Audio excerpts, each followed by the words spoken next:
Are you thinking about going full-time in an RV? Or are you already full-time in an RV and maybe having some problems adjusting? We thought today we would talk about our own experience of adjusting and finding a work-life balance since we went full-time RVing almost 2 years ago.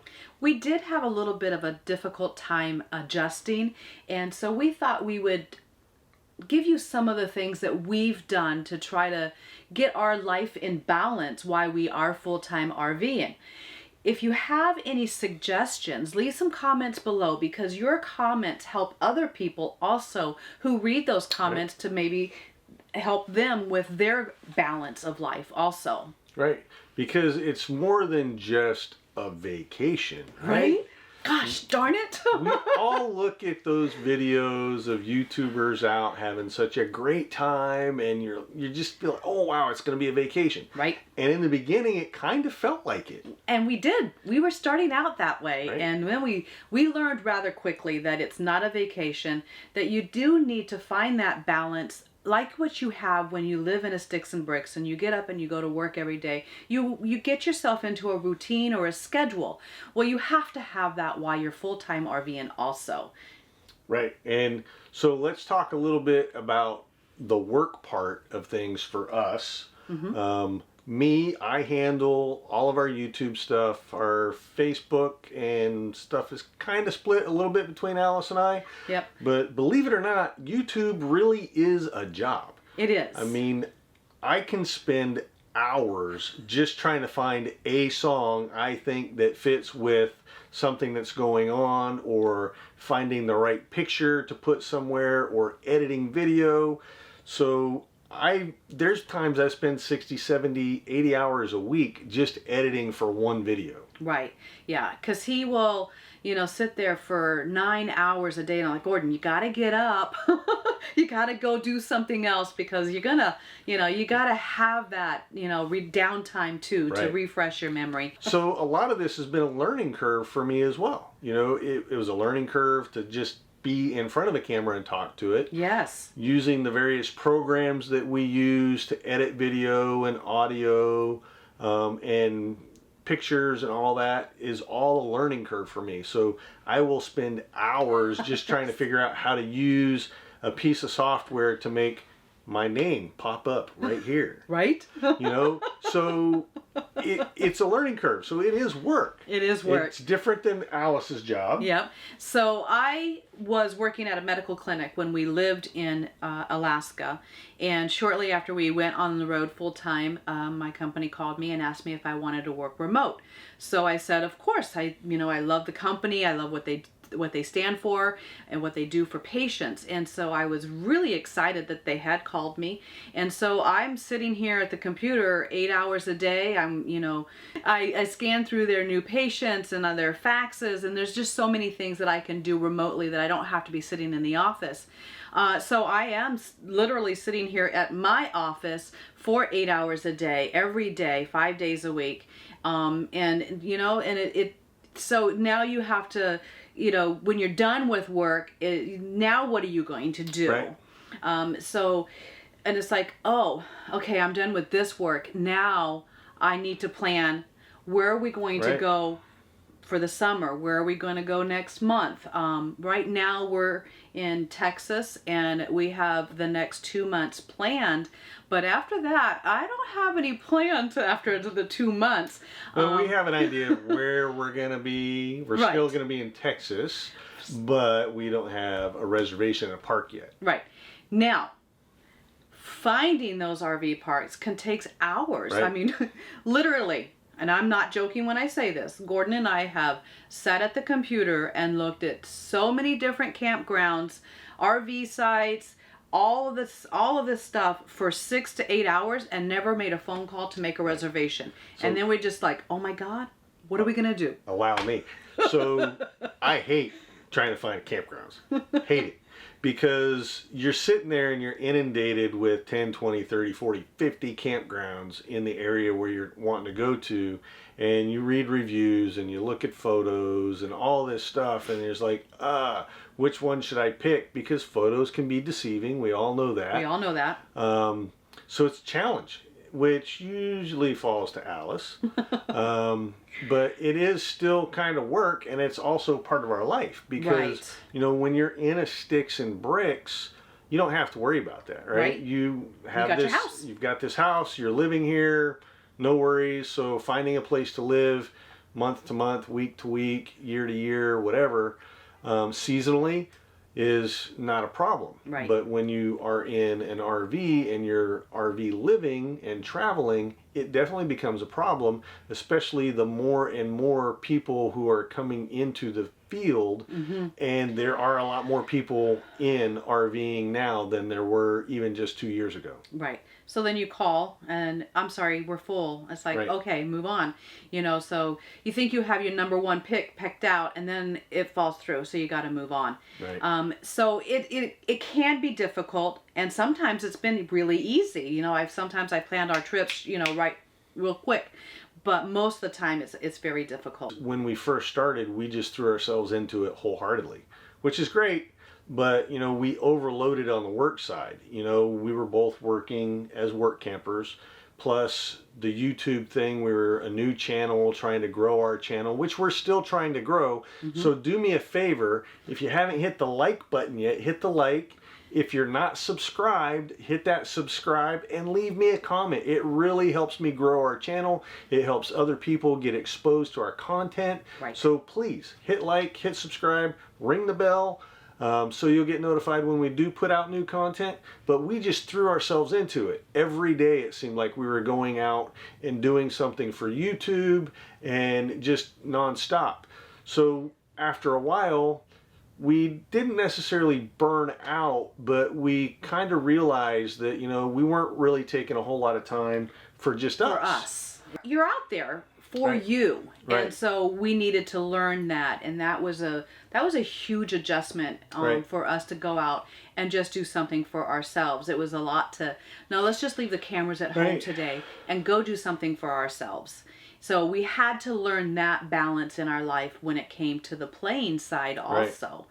So now we've also realized that, you know, both of our jobs are pretty sedentary. She sits at a desk and works all day.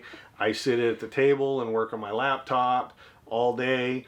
So we realized that, you know, we need to make changes. So part of our changes is that we've started not really dieting and exercising, but we get up and we go for a morning walk, and then we go for an afternoon walk, maybe even an afternoon bike ride.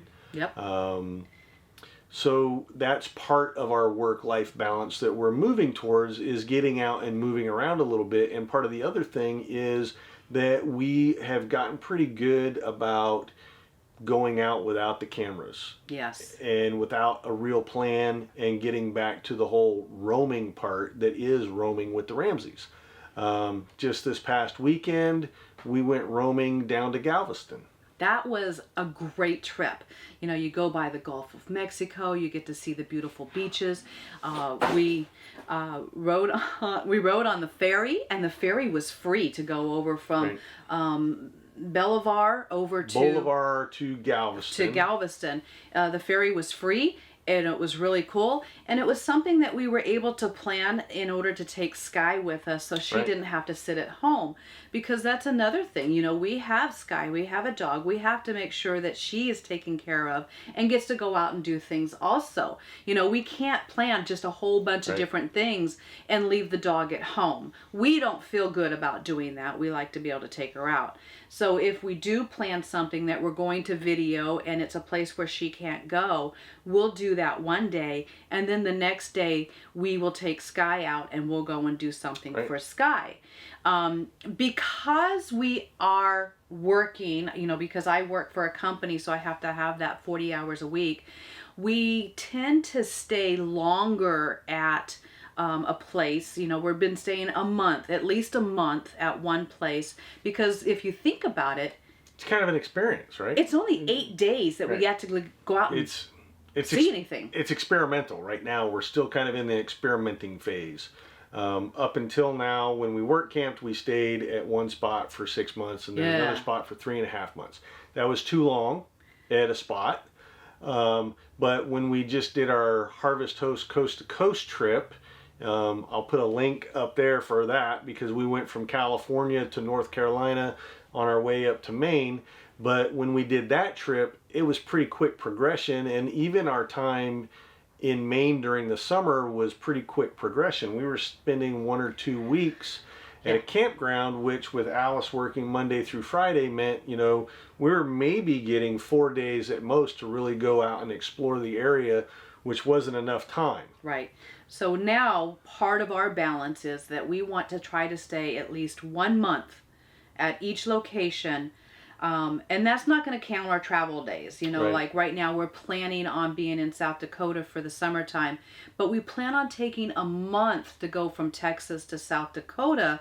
So that's going to be a week in each section before we get to South Dakota, because we want to have that weekend in order to go out and be able to see what that local area has to offer. Yep. And here's a bonus tip for you on that. When you stay a week, you get a special rate at most places. Mm-hmm. When you stay a month, you get an even more special rate at places. It's like where we're at now in Texas, we're spending $450 a month for a fairly nice RV park, kind of at an out-of-way location, but we're half hour, 45 minutes from the beach, half hour, 45 minutes from Houston, so kind of in between the two.